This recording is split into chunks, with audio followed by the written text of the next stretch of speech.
Hi, my name is Karime Rincon. I am a third year student at St. Francis College, majoring in applied behavioral psychology with a minor in sociology. Today I will be presenting some research on the psychological effects of solitary confinement. To start off, a brief overview of solitary confinement, also referred to as isolation, is the housing of an individual away from the general prison population. Individuals placed in isolation may be away for a few days, weeks, or even months. Individuals in isolation can experience extreme forms of sensory deprivation depending on how long they are left in the cell. Individuals in isolation are not allowed to participate in any educational or rehabilitative programs. Moreover, the long periods of sensory deprivation that they do experience have long-term effects on the individual's mental health, especially if they don't receive any counseling. Solitary confinement is a form of punishment that causes psychological torture the longer a person is in a cell, and there should definitely be some reform that pushes to remove this form of punishment. Just a brief overview on solitary confinement in the United States. It was first authorized for use in 1790, and it was seen as a last resort form of punishment for the worst behaved inmates. It was not commonly used. Going on to the 1800s and 1900s, the United States was undergoing major reform, which brought in the Auburn system, a move towards a more ordered prison model that relied more on solitary confinement. So now any inmate was allowed to be sent to isolation no matter how bad the behavior was. And it was a more common form of punishment, and the time an inmate spent in isolation increased as well. It was also a way to try to combat the increasing prison populations and maintain order. Solitary confinement now in the 2000s is very commonly used, and there's an estimated 80,000 individuals in isolation right now. There is an increasing push to minimize the use of solitary confinement because of the impact it has on a person's mental health. Here is just an image of what a solitary confinement cell looks like in New York's Rikers Island. You see there's a bed, a toilet, a window. Sometimes there's a sink, sometimes there isn't a window. There's also a door that only has one slit for food, and an individual doesn't have a lighting fixture in that cell, so a lot of the light they receive are from the windows. Here is a quick graph on what the prison population was in 2017 and what it's projected to be in the United States in the upcoming years. So you see that we are currently reaching 1,500,000 inmates, and it's expected to either increase or start decreasing depending on what new reform brings in. Moving on, some of the changes the human brain goes through during extended periods of sensory deprivation. If an individual is already experiencing some form of mental illness, isolation only exacerbates this. Some neurological changes we see is that there is a decrease in size of the hippocampus and loss of hippocampal plasticity. Loss in hippocampal plasticity decreases the number of new neurons and eventually the loss of function of the hippocampus.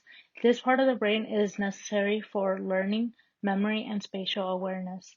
Another region that is affected is the amygdala, which mediates fear and anxiety. Isolation increases amygdala activity, thus increasing anxiety and fear. The brain and social interaction go hand in hand. The brain can fulfill the biological needs of a human, but social interaction is needed to strengthen these neural connections and get rid of any connections that aren't necessary. It also helps an individual adjust to social environments and be able to live a sociable life. Moreover, some of the psychological effects of solitary confinement include hallucinations, panic attacks, paranoia, decreased impulse control, and hypersensitivity to external stimuli. Case studies on individuals who experience solitary confinement have been found to be actively psychotic and/or acutely suicidal. Long periods of isolation are associated with greater emotional and behavioral consequences that persist within an individual even after they're released from isolation. These individuals have a hard time readjusting socially, and isolation has been described as a form of psychological torture as the mind slowly deteriorates the longer someone is in isolation. The mind can distract itself, but only for a certain amount of time. After a couple of days, the mind begins to wander and people run out of things to do, which is why they will often start to visualize things or hallucinate or hear voices. And often those voices are feeding them bad ideas, such as, oh, they're going to come get you, or things of that sort that are related to paranoia. Here we see two images that were drawn by individuals who were sent to solitary confinement and then were asked to depict what they experienced during isolation. We see a lot of darkness. We can maybe make out some faces, but not that much. It seems pretty fuzzy. This is interpreted as a depiction of what the mind is going through and what reality looks like to people who are in isolation. As I mentioned, the mind begins to wander. We begin to go to the dark places of our mind, and a lot of individuals eventually end up in a dark place that leads them to suicidal ideation and attempted suicide and other dark things that come along with mental health. There have been many cases of the effects of solitary confinement that have come to light, especially in recent years. The most well-known case has to be Khalif Broder's case. He was 16 years old when he was accused and arrested of stealing a backpack in 2010. He did not have a fair trial. His trial kept getting pushed back. There were just a lot of things that were going against him. The main thing being that he was in Rikers Island, which is known as the worst prison in New York. There's a lot of corruption, there's a lot of abuse that inmates experience from other inmates and from officers. And Khalif was only 16 years old when he was sent there. At 17 years old, he was sent to solitary confinement where he stayed there for up to 300 days. He spent almost more than half of his time on Rikers Island in isolation. Keep in mind that he was only 17 to 19 years old when he was in isolation, so his brain wasn't fully developed yet. The adolescent brain is not fully developed until 25 years old, and so this was a lot of trauma that he was going through, and this had a long-term effect on his mental health. Khalif attempted suicide 5 times during his stay in Rikers Island, especially when he was in isolation. But every time he attempted suicide, he was dismissed as an attention seeker and was not taken seriously, nor was he given any mental health counseling. His mental health problems persisted even once he was released. He was confined 3 times in a psychiatric ward and struggled with delusions and paranoia. He constantly felt like he was being followed and felt the police wanted to return him to prison. Khalif took his life at only 22 years old, and he was never given a fair opportunity to restart his life. The mental health problems he developed on Rikers Island didn't allow him to have a fulfilling life once he left. Here is just an image of Khalif Broder to put a face to the story. Now, why should we fight for reform? Khalif Broder's story is only one of many. There are currently an estimated 80,000 individuals sitting in solitary confinement. Solitary confinement was never intended to be used as frequently as it is now, and people are not meant to be isolated for long periods of time. Extreme forms of sensory deprivation can have a deep impact on an individual's mental health, an impact that is irreversible if a person does not receive any mental health counseling or any other additional help, an impact that stays with them even when that individual is released from isolation and is put back into society. Individuals serving time are humans too. They should not be abused and tortured in this manner. Solitary confinement is an inhumane form of torture, and it should be better regulated and eventually removed because it causes long-term damage on the human brain. Sending people who experience long um, extended time periods of isolation back into society without any rehabilitative help puts them at risk of returning back to prison, and it also affects the families of these individuals. Khalif Broder had a family. He had a mother who was left very broken when her son took his own life, and as she put it in her words, the prison system did this. Solitary confinement took her son. And it's important to consider that these individuals affect society as a whole. Here is just a chart about the increased risk of death after release from prison from people who experience solitary confinement compared to those.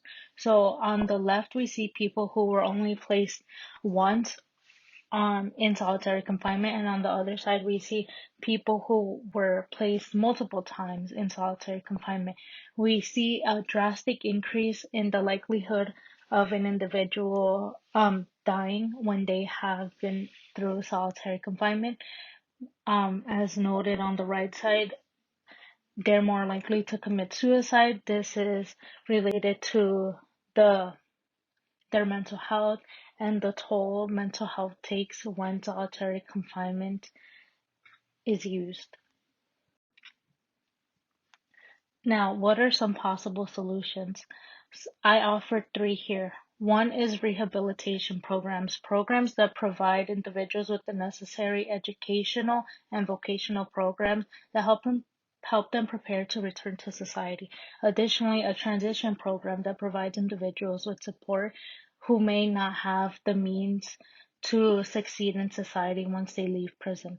Secondly, we should be training officers on how they should be interacting with individuals who might be going through a psychotic breakdown or who may have attempted suicide.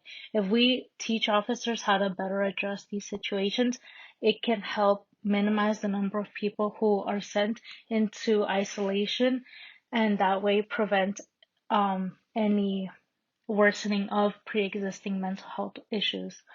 Lastly, we should have mental health units. These units would make sure that people with pre-existing mental health issues aren't being sent into isolation, which would only worsen their condition.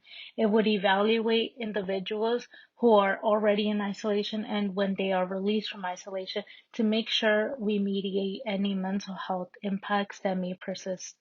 These solutions will potentially help lead to better regulation and protocol in correctional institutions and eventually leading to the removal of constant use of solitary confinement. Lastly, to know, solitary confinement costs $75,000 to keep an individual in isolation compared to only $25,000 used for an individual in the general prison population. This is money that we can be putting towards better regulating prisons and better regulating the use of solitary confinement, providing individuals with the programs they actually need to come back into society and provide and live by themselves. Something we can do to help is spread awareness, educate yourselves and others on solitary confinement in the prison system, uplift the voices of individuals who have spent time in solitary confinement, attend town halls, write letters demanding state officials to act on solitary confinement, and also volunteer and support efforts to hire formerly incarcerated individuals. Lastly, some documentaries I recommend you should watch is Time, the Khalif Broder story on Netflix, and The Last Days of Solitary from Frontline on PBS.